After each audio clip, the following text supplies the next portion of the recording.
배면형 주방도 공식이 있는데요. 이걸 모르고 예쁘니까 무작정 따라하신 분들이 계세요. SNS나 블로그에도 안타까운 주방 배치들이 가끔 보이는데요. 시청자분들도 이 영상 보고 나면 어떤 게 잘 된 주방인지 구분할 수 있을 거예요.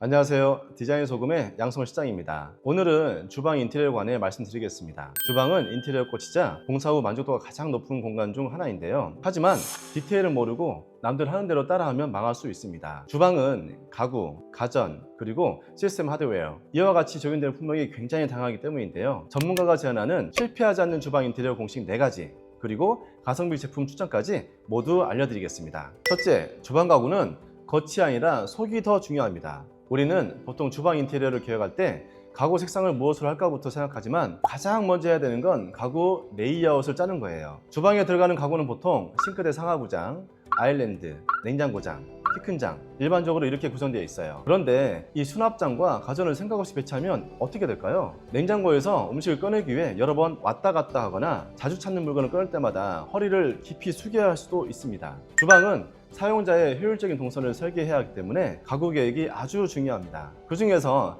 가장 중요한 게 바로 수납의 구성입니다. 보통 주방 가구 깊이가 500에서 700 정도거든요. 안에 있는 걸 꺼내려면 앞에 거 치우거나 빼낸 후에 비로소 뒤에 물건을 빼야 하는 불편함이 있어요. 이럴 때 필요한 건 서랍 또는 시스템 하드웨어입니다. 시스템 하드웨어 같은 경우는 인출식 시스템 제품이 대표적이고요. 수납장의 코너 부분을 효율적으로 쓸 수 있는 코너 인출식 시스템도 있어요. 이런 걸 적용하면 주방이 훨씬 편해집니다. 하드웨어는 여러 브랜드가 있는데요. 먼저 고급 라인으로는 블룸, 패티, 하만, 페펠레, 중상급은 살리체, 페라리, 중저가는 누오미 정도가 대중적입니다. 물론 비싼 게 제일 좋긴 하겠지만 우리가 한정된 예산 안에서 하드웨어만 무작정 비싼 걸로 할 수만은 없잖아요. 주방 가구 하드웨어는 제가 딱 정해드리겠습니다. 첫째, 기능성과 내구성 모두 최고 수준을 원하시면 블룸을 선택하시면 됩니다. 전동 서랍 시스템까지 완비해서 가장 완성도가 높은 시스템을 보유하고 있습니다. 둘째, 가성비 좋은 하드웨어 브랜드를 원하시면 누오미를 선택하세요. 누오미는 중국 OEM 방식으로 만들어지지만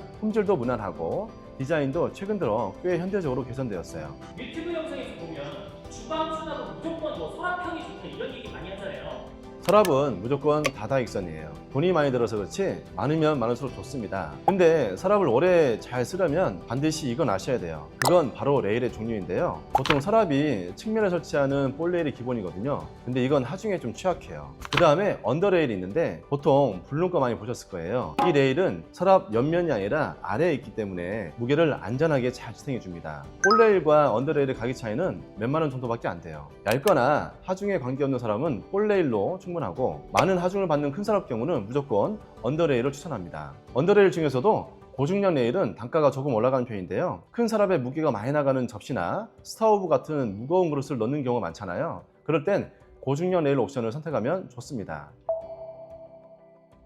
주방 상부장을 효율적으로 쓰려면 이렇게 하세요. 우리가 가구를 사용할 때 가장 비효율적인 공간이 맨 윗부분과 맨 아랫부분인데요. 주방에서는 깊은 장 안쪽이 활용이 안 되는 그런 공간이죠. 그래서 상부장을 깊은 장과 얕은 장 이렇게 2단으로 구성하면 자주 쓰는 것과 가끔 쓰는 것들을 명확하게 구분해서 정리할 수 있어요. 특히 요리 자주 하는 경우에 이런 상부장이 좋은데요. 자주 쓰는 것을 아래 선반에 넣어두면 진짜 편합니다. 작은 도 하나만 열면 한눈에 보이거든요. 상부장 짤 때 높이는 어느 정도로 하면 좋나요? 하부장 3판면에서 650에서 700 정도 높이 지점부터 상부장을 적용하는 게 기본이에요. 대체로 청고 2300인 경우에 상부장 높이는 750, 깊이는 380 정도입니다. 중요한 포인트는 하부장 3판과 상부장 간격은 사용자 키를 고려하셔야 합니다. 사용자 키가 160 이하라면 하부장에서 높이 650 지점, 사용자 키가 165 이상이라면 하부장에서 높이 700 지점이 좋습니다. 상부장 하단은 자주 사용하는 물건을 두는데 시야에 들어오지 않으면 답답하고 매번 뒷발을 두고 서서 물건을 넣거나 꺼내야 하는데 얼마나 불편하겠어요. 그럼 하부장 높이도 중요한가요? 하부장 높이 중요하죠. 이것도 사용자 키에 따라 높이가 달라집니다. 대체로 키가 160 이하면 하부장 높이는 860에서 880, 사용자 키가 165 이상이라면 높이는 900 높이를 추천드립니다. 하부장이 낮으면 설거지할 때 허리를 구부려야 해서 허리가 아프고요. 하부장이 높으면 칼질할 때 힘을 더 줘야 해서 불편합니다. 요즘 대면형 주방 많이 하잖아요. 대면형 주방 기준으로 주방 배치 좀 설명해 주세요. 배면형 주방도 공식이 있는데요.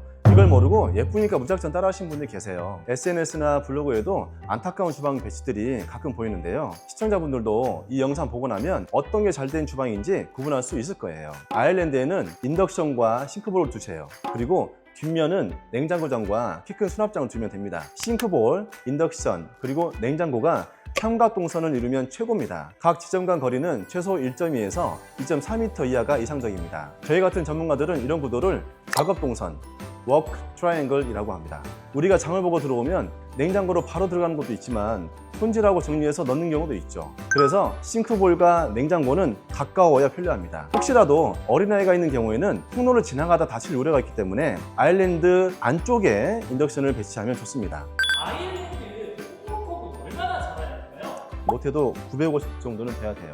900 이하가 되면 앉아서 물건을 놓고 꺼내야 될 때 엉덩이가 뒷가구에 닿아서 불편합니다. 1200 정도면 넉넉하고 좋은데 이 정도 여유 나오는 평수는 많지 않거든요. 그리고 또 중요한 게 있는데 인덕션 위치는 측면 벽에서 최소 200 정도 떨어지면 좋고요. 벽면 마감은 냄비열과 국물, 기름이 튀어서 관리에 용이한 타일이나 필름으로 해야 됩니다. 마지막으로 인덕션과 싱크볼 거리는 최소 700은 확보하셔야 돼요. 요리 한번 하면 도마 2개 놓고 쓰는 공간이 필요합니다. 700 정도는 잡아둬야 요리하기 좋은 최소 폭이 됩니다.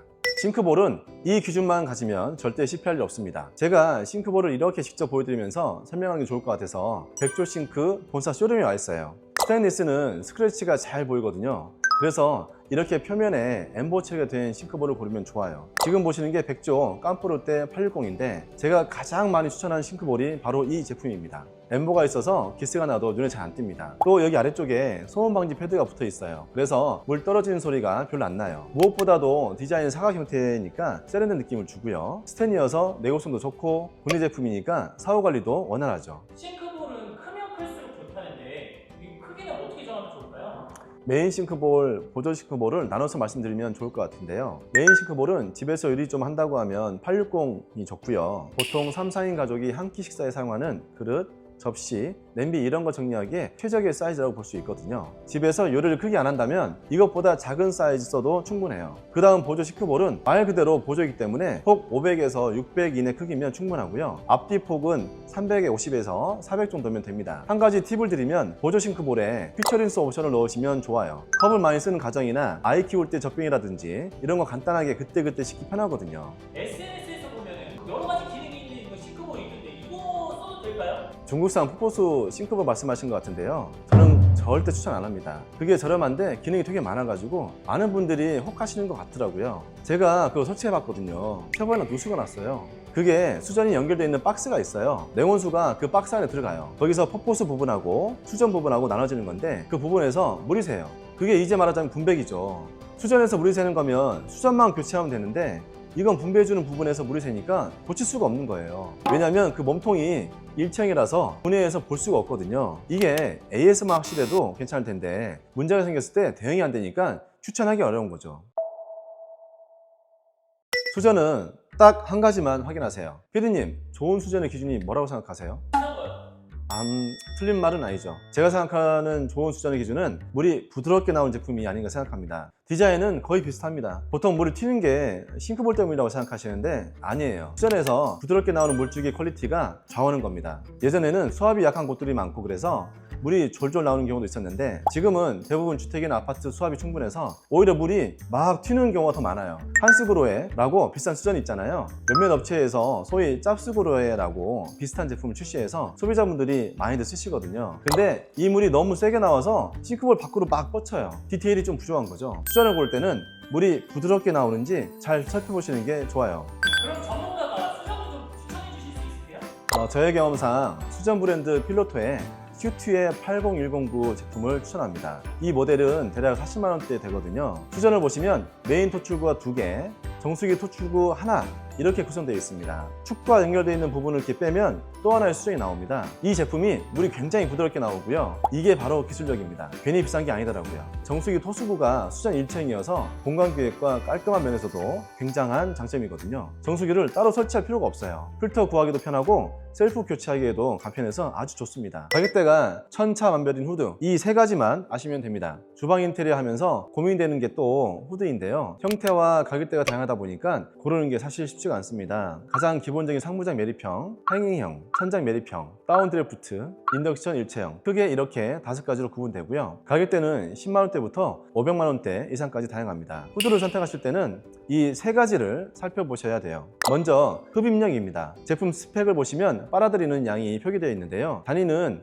시간당 입방미터로 되어 있어요. 두 번째는 소음입니다. 30평대 주방 공간을 기준으로 흡입력은 300에서 500 이상이면 충분하고 소음은 50에서 60dB 정도면 조용한 편이라고 생각하시면 됩니다. 마지막으로 필터 성능과 관리 용이성이 중요한데요. 메탈 소재 필터가 내구성이 좋고 세척이 용이해서 추천드립니다. 후드 종류가 다양한데 이 중에서 제일 좋은 후드가 뭘까요? 천장 매립형이 성능이 상당히 좋아요. 이 제품 가격이 좀 비싸긴 한데 저는 팔맥 제품을 추천드립니다. 설치까지 대략 250에서 300만원 정도 들거든요. 근데 돈값을 합니다. 우선 시각적으로 가려지는 게 없잖아요. 천장에 매립을 하니까 디자인적으로 깔끔하죠. 커버면까지 도배지, 필름으로 마감이 가능해서 안결성이 높고 깔끔한 천장면을 기획할 수 있습니다. 제가 이거 설치하고 6개월 있다가 해당 현장 가봤는데 후드가 너무 깨끗한 거예요. 고객님 요리 안 하셨어요? 하니까 아니라고, 이것저것 많이 해 드셨다고 하시는 거예요. 근데도 커버가 기름때나 먼지 티끌 하나 없이 깨끗해서 정말 놀랐던 기억이 있어요. 관리하는데 손이 거의 안 가니까 엄청 좋은 것 같아요. 아, 그럼 이 후드는 별로다.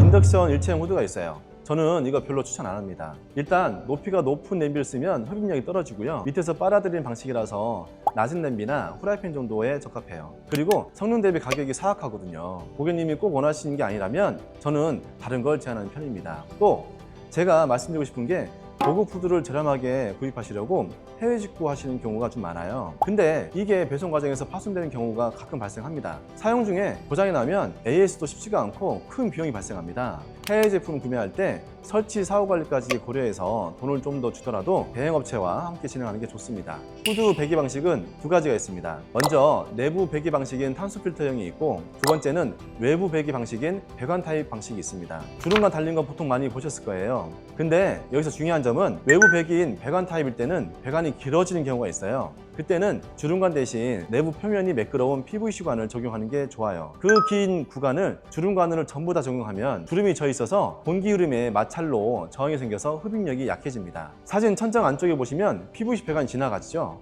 좌측 시작점이 공용배기 연결부 지점이고 우측이 주방 후드가 설치된 곳입니다. 대략 길이가 3에서 4m 정도예요. 흡입력을 최대한 유지하도록 PVC관을 적용했고 시작점과 후드 연결부만 꺾임이 있는 자바라 타입의 배관을 연결했습니다. 인테리어는 한번 하고 나면 다시 하기 어렵기 때문에 계획을 세울 때부터 꼼꼼하게 체크하는 게 중요합니다. 제가 공간을 기획할 때 가장 중요하게 생각하는 건 사용자가 불편함 없이 자연스럽게 생활할 수 있도록 크기와 공간을 설계하는 것이에요. 이것을 전문용어로 휴먼 스케일이라고 합니다. 디자인 소금은 생활 패턴과 휴먼 스케일을 중심으로 치수나 동선을 효율적으로 기획해서 살면 살수록 편한 인테리어를 지향합니다. 오늘도 끝까지 시청해주셔서 감사드리고요. 다음번에도 더 좋은 영상으로 찾아뵙겠습니다. 감사합니다.